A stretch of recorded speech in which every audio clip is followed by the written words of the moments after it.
यहाँ आया as finance minister. Jammu और कश्मीर बैंक का कोई फंक्शन था और फारूक साहब ने खुद हेलीकॉप्टर चलाते हुए वो हमको किसी रिवर वैली से 2 माउंटेन रेंजेस के बीच से उस हेलीकॉप्टर को उड़ाते हुए वो गए और वहाँ पर जो डैम्स वगैरह बनी हुई थी उसको उन्होंने दिखाया कि अच्छा, बगलेहार। हाँ, बगलेहार। हाँ, एंड यूनिलैटरल कमिटमेंट पाकिस्तान का था कि Pakistan will not allow its territory और territory under its control to be used for violence against India. Of me getting down from the vehicle and walking to Mr. Gilani's gate, वो इन्होंने दिखाया, and in the rest of the country, I was projected as a villain. कि देखो ये जा रहा है किससे मिलने, तो गिलानी से मिलने. But I was very happy with that meeting. पहले से जो injustice हो रहा था जम्मू और कश्मीर के साथ, it multiplied manifold when you reduced a state to the status of a union territory. Just imagine, I mean, first time in the history of India, we have had instances of union territories becoming states. This is the first time that a state has become a union territory.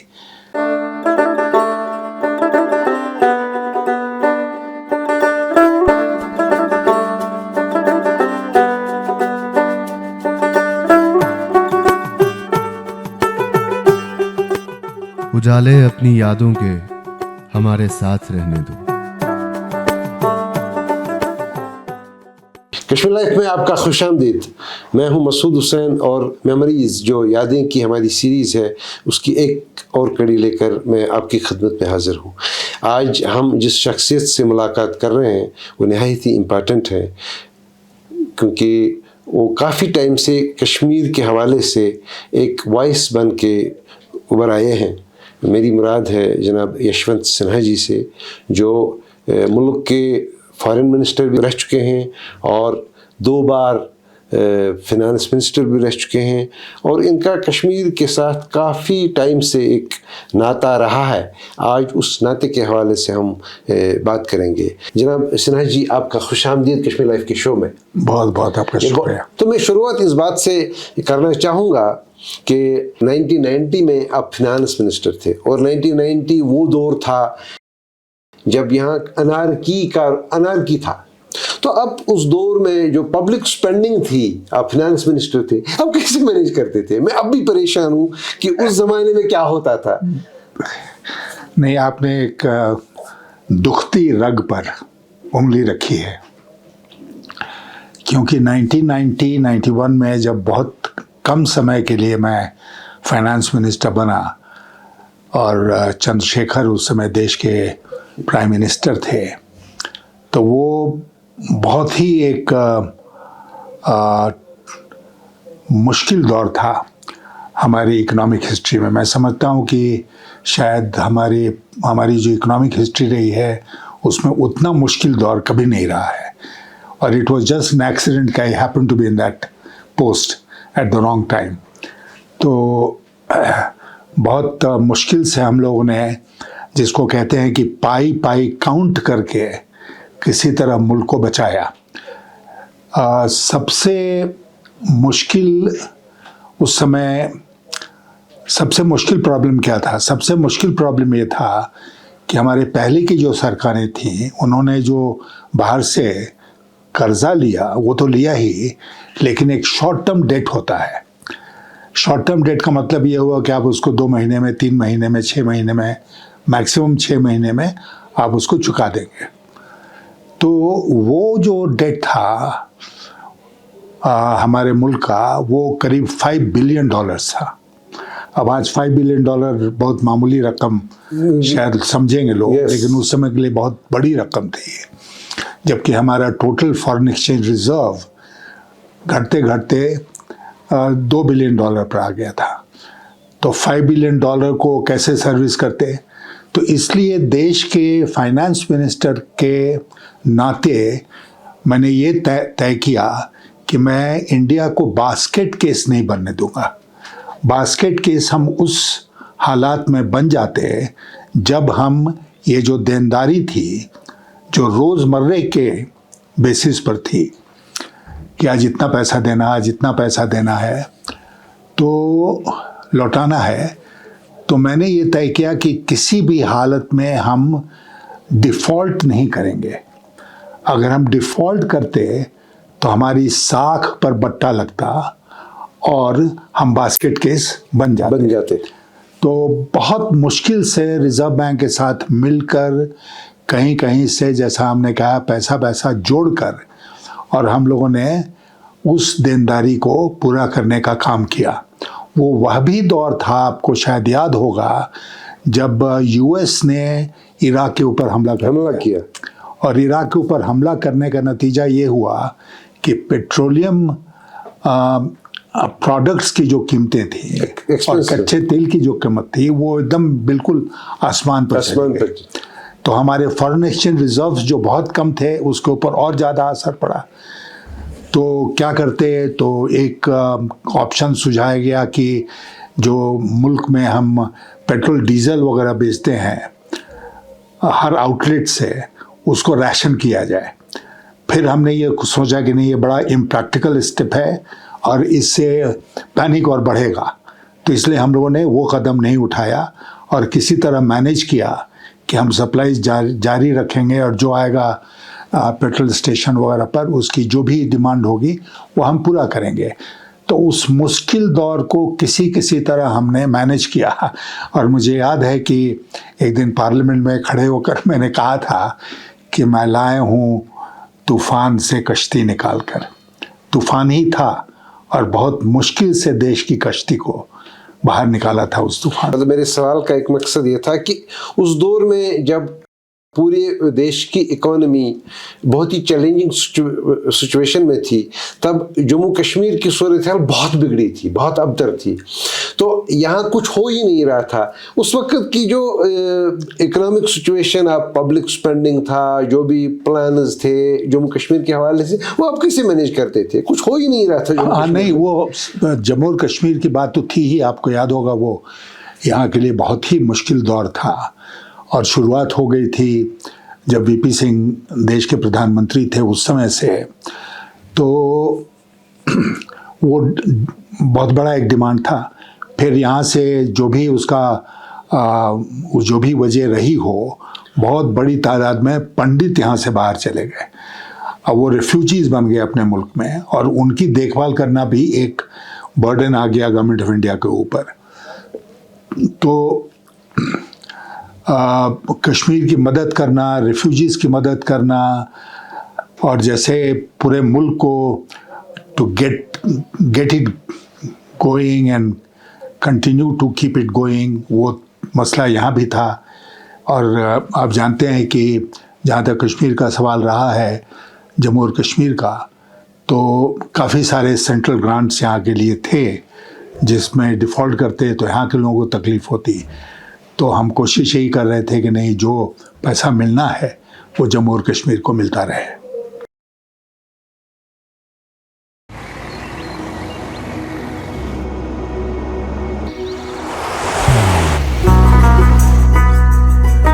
मोहब्बत वही जो दिल से हो, इबादत वही जो दिल से हो, दुआ वही जो दिल से निकल आए, बात वही जो दिल से कही जाए, दोस्त वही पक्का जो दिल से साथ निभाए, रिश्ता वही बेजोड़ जो दिल से जोड़ा जाए। दिल से ही तो होते हैं इरादे चट्टान से, दिल से ही तो बनते हैं घर खाली मकान से। दिल से बनी हर चीज पुश्तों तक चलती है, इसलिए खैबर सीमेंट का जर्रा जर्रा दिल से बना है, ताकि आप जो कुछ भी बनाएं दिल से बनाएं। खैबर सीमेंट, दिल से बनाओ। यशवंत सिन्हा की पर्सनल इंटरेक्शन जो कश्मीर के साथ रही है, उनकी हिस्ट्री क्या रही है? आप कब कश्मीर पहले आए? देखिए, वो कश्मीर के साथ मेरे जो ताल्लुकात का हिस्ट्री है वो बहुत लेट शुरू हुआ। अच्छा। और मुझे याद है कि शायद पहली बार नहीं, मैं जब इंडस्ट्री मिनिस्ट्री में तक काम करता था, Bharat government of India. IAS officer. हाँ, एज एन IAS ऑफिसर।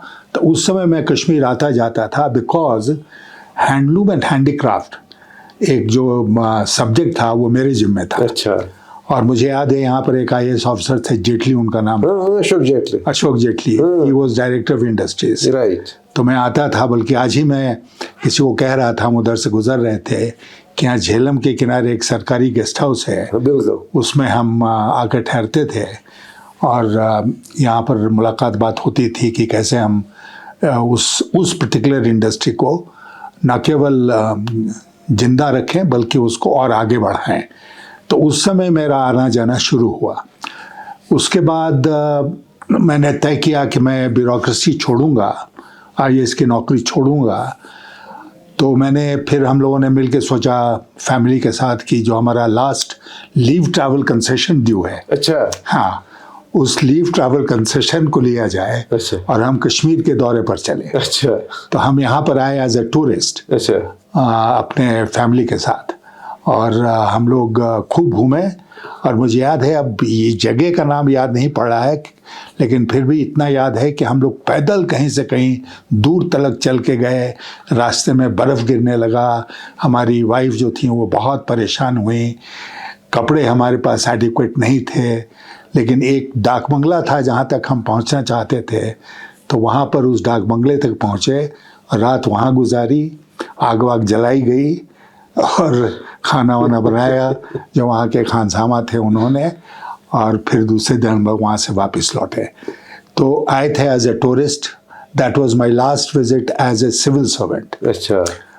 उसके बाद फिर जब मैं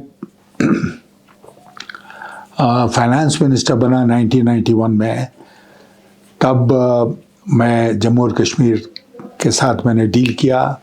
आने का मौका शायद नहीं मिला क्योंकि बहुत बुरे दौर से बहुत देश गुजर रहा था, यहाँ पर भी बहुत एक बुरा दौर चल रहा था।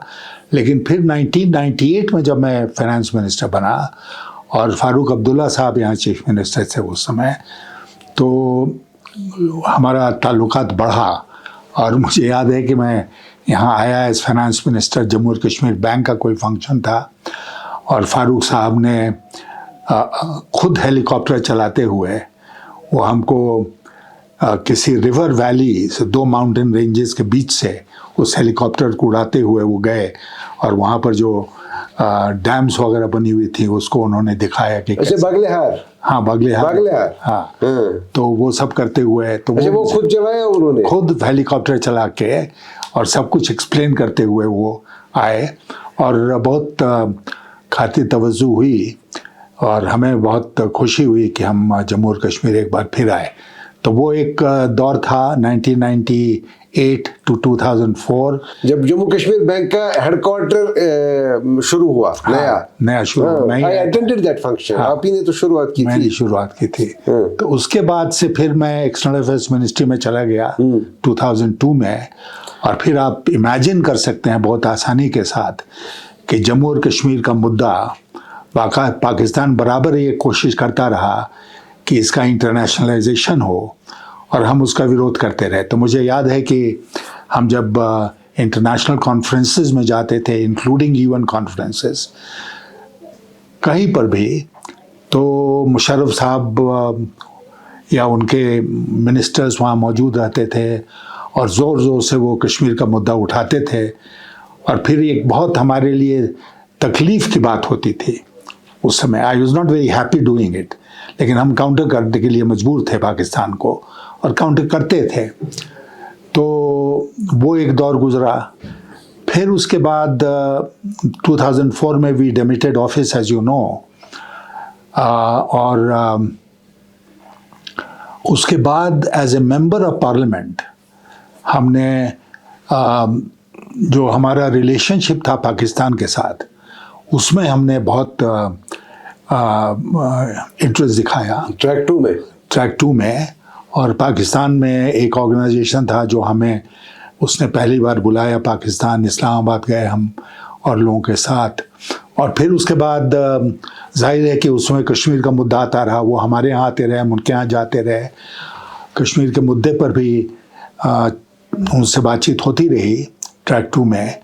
उनके मेंबर्स ऑफ पार्लियामेंट थे, फॉर्मर मिनिस्टर थे जो हमारे टाइम में फॉरेन मिनिस्टर से खुर्शीद कसूरी वो भी थे, और होते थे उन मीटिंग्स में।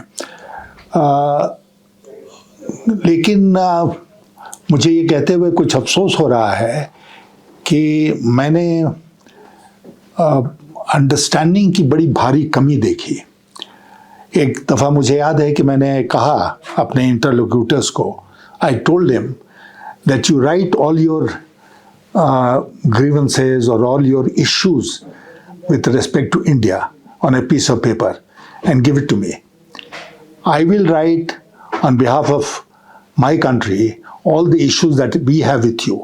Then let us see which are the issues which are common and which are the issues which are not common, which are special to you, which are special to us. और उसके बाद हम कोशिश करें common issues पर आगे बढ़ने का, और फिर जो इश्यूज़ हमारे कॉमन नहीं हैं उन पर आगे बढ़ने का। लेकिन दे वर नॉट इंटरेस्टेड। सो ये दौर चलता रहा, और हमको याद है नवाज शरीफ साहब उस समय प्राइम मिनिस्टर होते थे, उनसे भी मुलाकात हुई। सब कुछ होता रहा, लेकिन प्रोग्रेस बहुत नहीं हुआ। ट्रैक 2 में भी we were not able to have a meeting of minds जिसको कहते हैं, और नेचुरल है कि उस समय कश्मीर का मुद्दा छाया रहता था, और वो its one of the what shall I say one of the one of those issues of history where Pakistan has changed its position and India has changed its position. Who went to the UN in the first instance? India. Then UN passed a resolution. Pakistan did not abide by that resolution. तो demilitarization और ये सब जो होना था वो नहीं हुआ। आज के दिन वो जो रेजोल्यूशंस थे, पाकिस्तान बार बार कहता है UN resolution, which they did not follow at that time, जब उनको फॉलो करना था, और हम उनसे भाग रहे हैं। हम जो है इंडिया उनसे हट रहा है कि नहीं, हमको UN रेजोल्यूशन नहीं, हम शिमला एग्रीमेंट पर आगे बढ़ेंगे। खैर जो भी हो, it's a very complex complicated relationship with Pakistan, and दो in the composite dialogue there were 8 issues which were identified. जब शायद गुजराल साहब प्राइम मिनिस्टर थे या फॉरेन मिनिस्टर थे, तो कॉम्पोजिट डायलॉग के 8 इश्यूज आइडेंटिफाई हुए पाकिस्तान के साथ कि इन मुद्दों पर हम बातचीत करेंगे। उसमें दहशतगर्दी भी है, उसमें कश्मीर का भी मुद्दा है, लेकिन वो प्रोग्रेस हुआ नहीं। मैं आपको याद दिलाना चाहूँगा कि जब मैं फॉरेन मिनिस्टर बना वाजपेयी जी के गवर्नमेंट में, तो उस समय I found that mister Vajpayee was really very sincere. Yes, वो मैं पूछना ही चाहता था कि आप पूछे something basically Vajpayee era was the most happening era as far as Kashmir goes.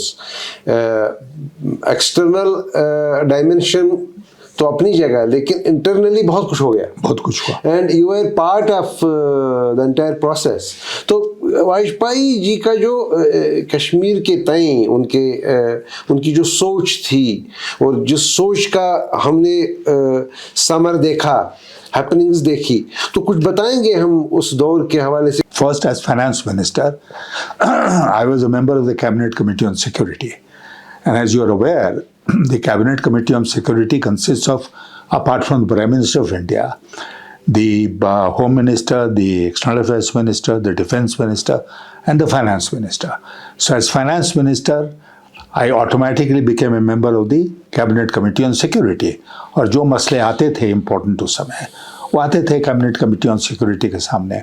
फिर जब मैं External Affairs Ministry में शिफ्ट हुआ, so I not only continued to be a member of the Cabinet Committee on Security, but I also became the spokesperson of the Cabinet Committee on Security. And जब भी meetings होती थी तो media वगैरह को हम ही brief करते थे।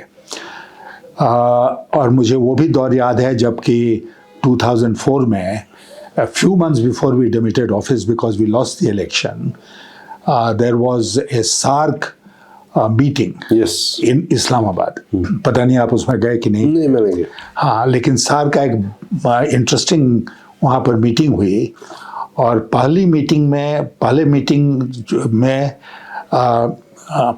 पहले हम और जो नेशनल सिक्योरिटी एडवाइज़र थे ब्रजेश मिश्रा, हम 2 लोग गए, बिकॉज हमें ये डर था कि सार्क के मीटिंग का फ़ायदा उठाते हुए हो सकता है कि पाकिस्तान के लोग, चाहे उनके प्रेसिडेंट या prime minister, they might raise the Jammu and Kashmir issue which would have caused embarrassment because we didn't want it to be raised in a multilateral forum.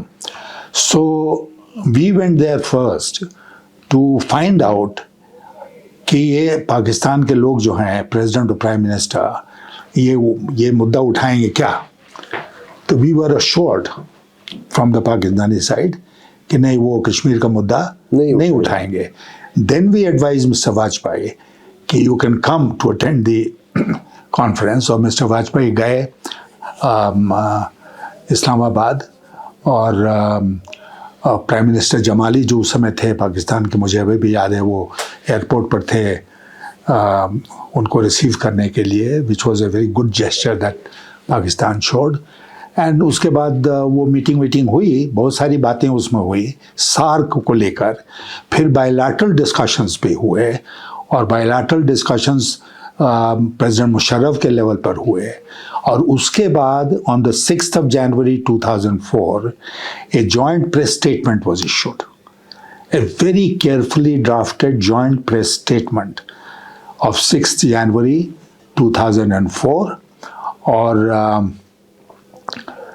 फिर वो दुनिया भर का मीडिया वहाँ हुआ करता था, तो ये भी अग्रीड हुआ बिटवीन इंडिया एंड पाकिस्तान कि I will address the media first and Kasuri will then address the media separately. तो उसमें जो पॉइंट मैं आप सामने रखना चाहता हूँ वो ये है कि in that very brief statement of 17 sentences only, Pakistan agreed for the first time that it was unleashing violence against India. And unilateral commitment Pakistan का था कि Pakistan will not allow its territory or territory under its control to be used for violence against India. ये उसमें एक sentence था. और उसके बाद का जो सेंटेंस था वो ये था कि India and Pakistan agreed to resume the composite dialogue process. तो उसके बाद फिर we demitted office because we lost the election. Manmohan Singh ji की सरकार बनी, उसमें इसको आगे बढ़ाया उन लोगों ने. फिर इंडिया पाकिस्तान का डायलॉग हुआ, फिर वो 4-point फार्मूला बना, ये सब कुछ हुआ. बट मुझे लगता है कि most probably history was not in favor of a resolution at that point of time. And you will recall that suddenly Musharraf lost office. Yes. तो वो हार गए, चले गए गवर्नमेंट से बाहर. तो उसकी फिर वो बात जो थी वो वहीं की वहीं रह गई, आगे नहीं बढ़ पाई.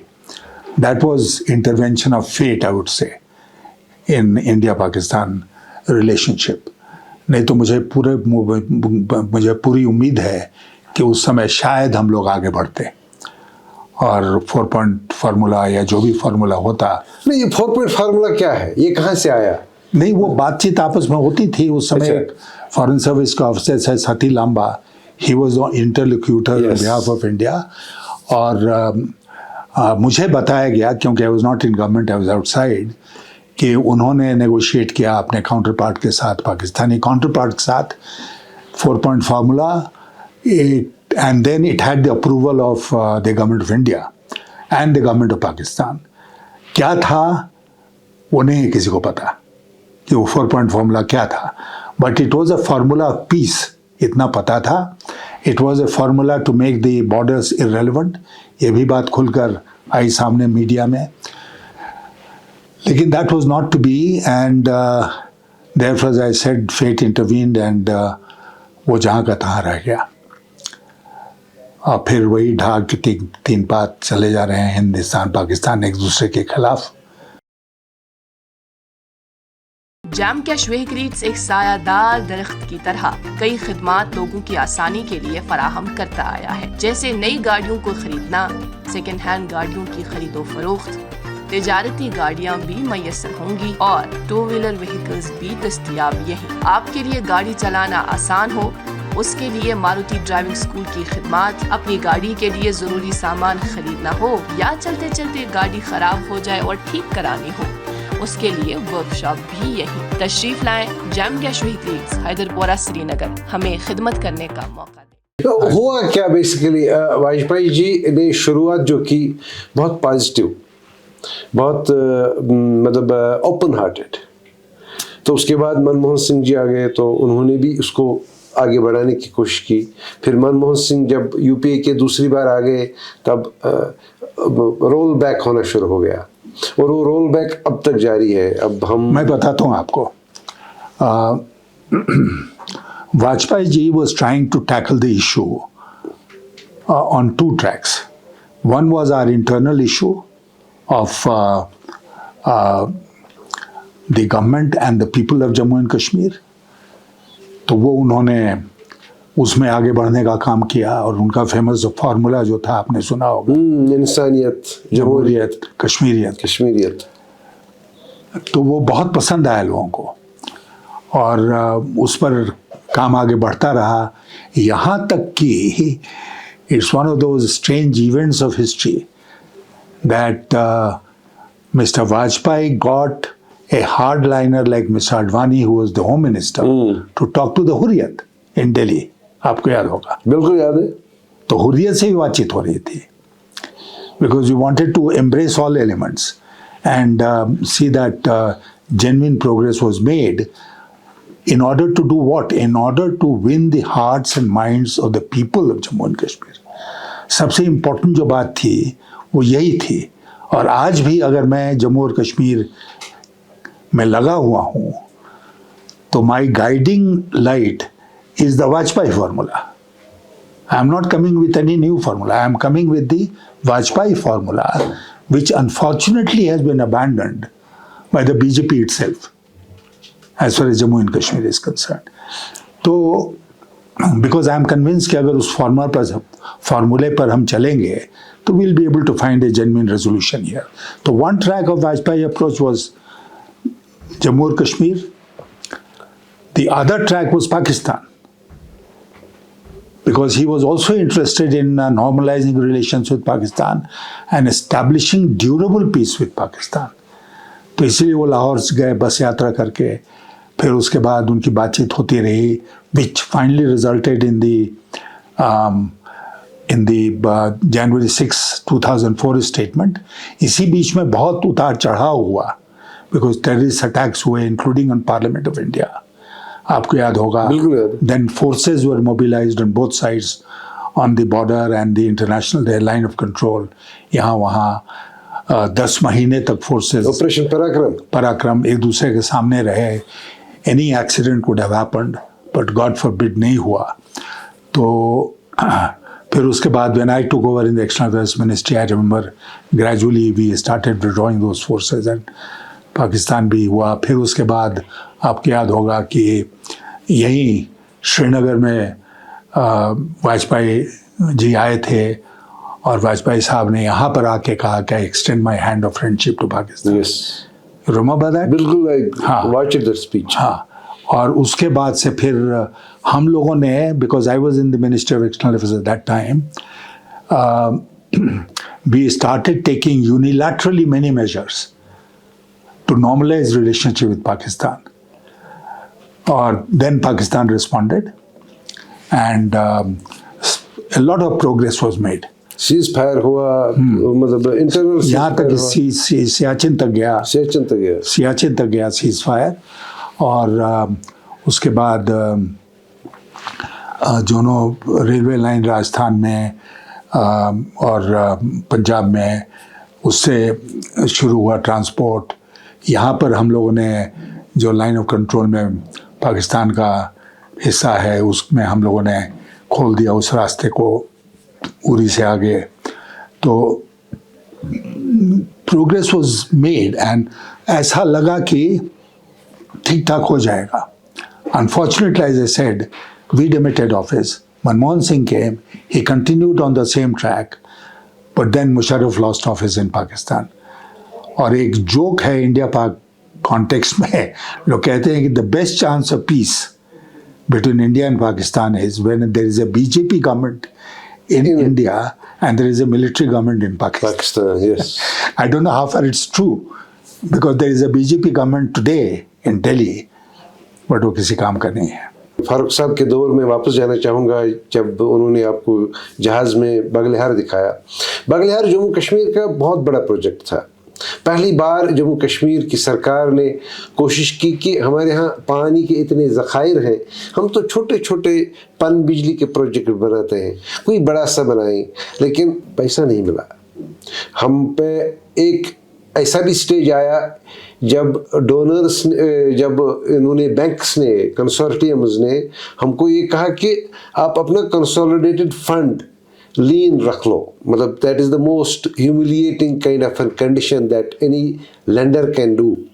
लेकिन आप ज़ाती तौर पर उस प्रोजेक्ट के फारूक साहब ने दिखाया था कि हम क्या करना चाहिए. हमने बनाया, जम्मू कश्मीर सरकार ने बनाया, बिल्कुल बनाया, लेकिन उसमें वो मदद नहीं मिली. वो बड़ा रिग्रेट रहा जम्मू कश्मीर की सरकार में.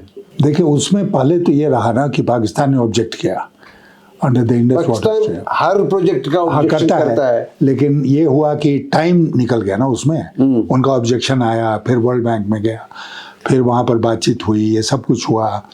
इसमें टाइम बहुत निकल गया और मुझे याद नहीं पड़ता है कि हम लोग सरकार में थे कि डॉक्टर मनमोहन सिंह की सरकार थी जब फाइनेंसिंग का एस्पेक्ट आया. बिकॉज अगर फाइनेंसिंग का एस्पेक्ट मेरे टाइम में आया होता जब मैं फाइनेंस मिनिस्टर में था until 2002, तो given the fact that I had flown along the valley amongst the mountains with Farooq Abdullah, with him piloting the helicopter as a pilot, I would have certainly agreed. Or we would have gone to the World Bank, we would have garnered resources to help in that project. We had to divert. In fact, एक साल का जो हमारा development fund था development के लिए, capital expenditure for developmental activities, तो we had to completely divert for 1 year. And then it was at a much later stage that financial closure of that project took place, much later. But it was a project that actually led Jammu Kashmir government to bleed for many years. But it is a very good But project. it was money well spent. Yes, many well spent. 2018 में आपने party छोड़ दी, तो लेकिन आपने कश्मीर नहीं छोड़ा. नहीं.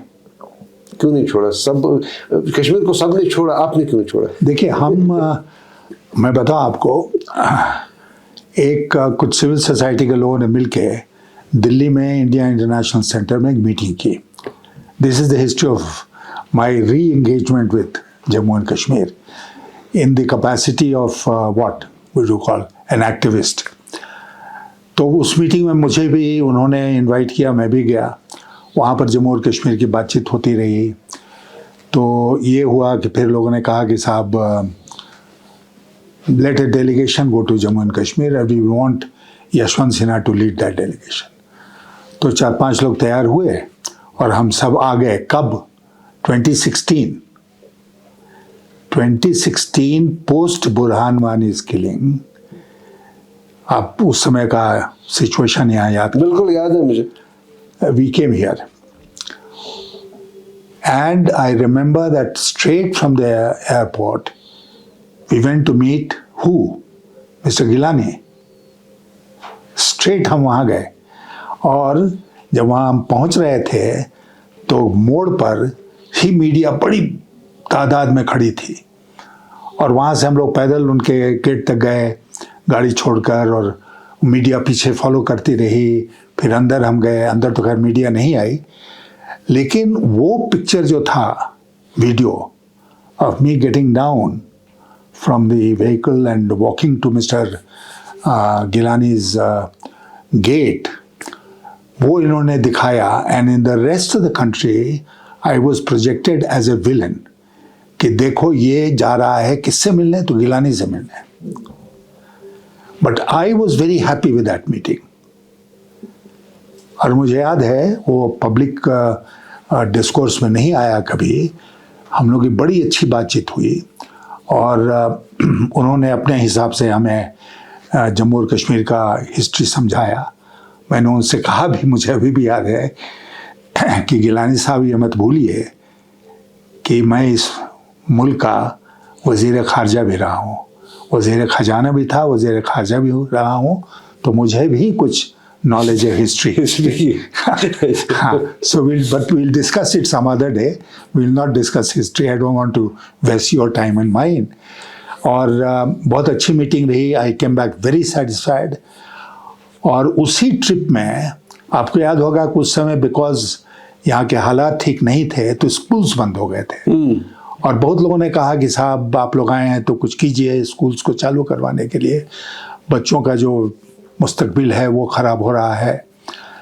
तो हम दोबारा गए गिलानी साहब के पास और उनसे कहा कि भाई आप इजाज़त दीजिए इस बात की कि यहाँ पर जो स्कूल्स हैं वो खुल जाएं।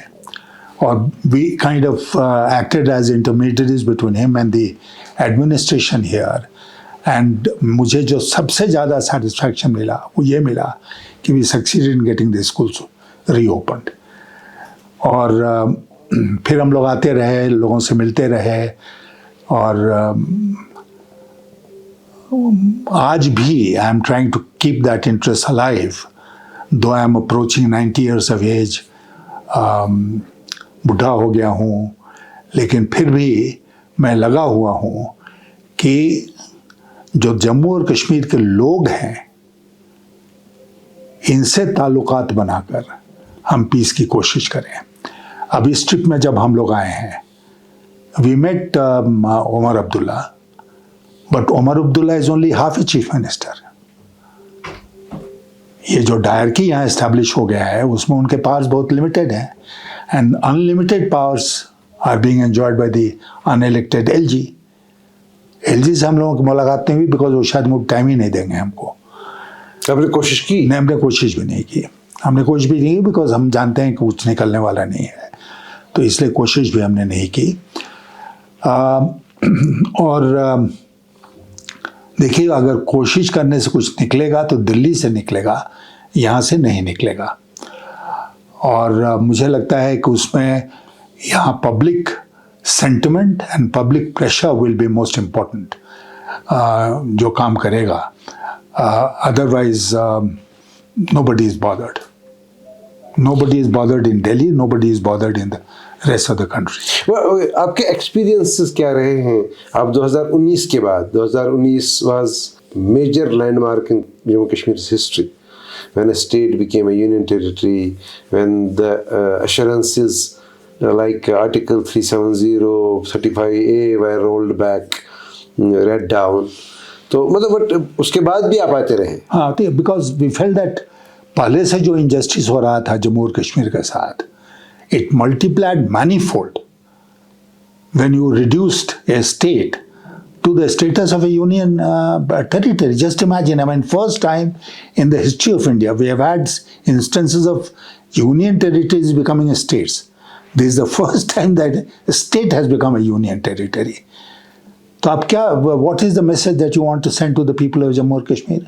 और उसका 370 हटा दिया, उसका 35A हटा दिया, and the impression, I mean, for instance, this time around also, there's a great, some people told us there is a great sense of loss amongst the people of Jammu and Kashmir.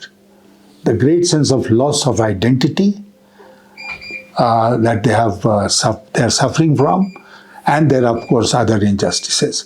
But उसके साथ ही साथ I like tell you that हम लोग आए, हम लोगों ने यहाँ के लोगों से बातचीत की और सबसे बड़ा सेटिस्फैक्शन जो उनके लिए था और हमारे लिए था वो ये था कि हमारी बातचीत हुई। वो खुश थे कि कोई तो सुनने वाला है, हम खुश थे कि हम लोग सुनने के लिए आए हैं। हम क्या सॉल्व करेंगे? I am not in government, so I can't claim I will go back and change policy, but I have listened to the people of Jammu and Kashmir, and in our report we are going to cover, be realistic about what the future holds. मुल्क बहुत बड़ा है, जहाज़ में कश्मीर से कन्याकुमारी जाएंगे तो 8 घंटे लग जाते हैं। 140 करोड़, एक छोटी सी यूनिवर्स है। तो इसमें जो कश्मीर कंसर्न सिर्फ आप हैं या कोई और भी है? नहीं, बहुत लोग हैं। You heard of the concept of A silent majority, but silent majority की बात मैं नहीं कर रहा हूँ। मैं कर रहा हूँ कि बहुत सारे एक्टिविस्ट हैं जो कश्मीर के मामले में इंटरेस्ट लेते हैं, यहाँ आते भी हैं, दिल्ली वगैरह में सेमिनार भी ऑर्गेनाइज करते हैं, दूसरी जगह सेमिनार ऑर्गेनाइज करते हैं।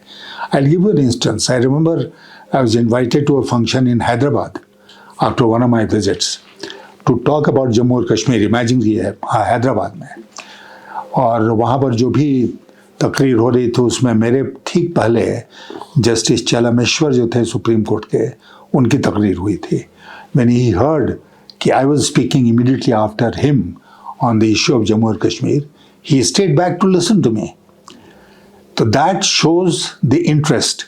Now, there have been very many instances where we have gone back and met leaders of political parties with our report and told them to take an interest in Jammu and Kashmir. और भी बहुत से लोग लगे हुए हैं, NGOs वगैरह जो ये काम कर रहे हैं. So I don't see a reason to be despondent in terms of public opinion in India. It is not, let's say, as vocal as perhaps it should have been, but the concern is there in the minds of thinking Indians. जो आपने भी ये impression शायद देखा होगा कि जब आप फ्रिक्वेंटली विजिट करते हैं Kashmir and you are always connected, कि यहाँ लग रहा है कि जो भी अगस्त 2019 में हो गया उसमें जो पॉलिटिकल क्लास है मुल्क का, डायरेक्टली और इनडायरेक्टली, वो सब इस पर खुश है. ये सही है क्या? I don't think कि सब इसमें ये कहना चाहिए होगा कि सब इसमें खुश हैं. You see, we work on the basis of majority. तो मेजॉरिटी से पास हुआ, लेकिन ये गवर्नमेंट जो है दिल्ली में वो मेजॉरिटी में नहीं, मेजॉरिटेरियनिज्म में भी बिलीव करती है, और इसीलिए जो भी उनका एक्शन हुआ that was a majoritarian action. But parliament में कानून तो पास होते हैं मेजॉरिटी के बेसिस पर, तो कानून पास हो गया despite opposition from the other parties. That is unfortunate because to me, and I have been a student of political science, to me democracy has always meant not majoritarianism or majority, but consensus. There must be consensus. We must proceed on the basis of consensus.